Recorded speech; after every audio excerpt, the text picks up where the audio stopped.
Tunisia's Prime Minister faces the toughest challenge yet to his government. He's been in power for almost a year, but his authority has been challenged by this week's unrest, which has seen angry protests across the country. Some of these protests turned into looting and attacks on security forces and government buildings. Many enemies do not wish to see Tunisia or the Tunisians successful.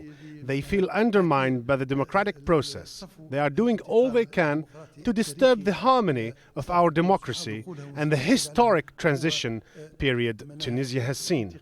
The transition is inevitable. The transition is irreversible. The opposition blames the government for the unrest, saying it has failed to implement genuine reforms. On the streets, people remain divided over how to solve Tunisia's simmering discontent. I am totally against imposing a curfew. There are people who work at night. By imposing a curfew, you compromise their future. I want this government to go. We have heard many promises in the past. Now it is time for major decisions. The government must take concrete steps to find jobs for the people. I do not know how, but that is their job. Calls for a government reshuffle or new elections have been dismissed by commentators as a risky step. Elections were last held in October 2014. Many fear a new vote could lead to more instability. For the time being, life in Tunisia will be punctuated by a curfew that starts at 8 p.m.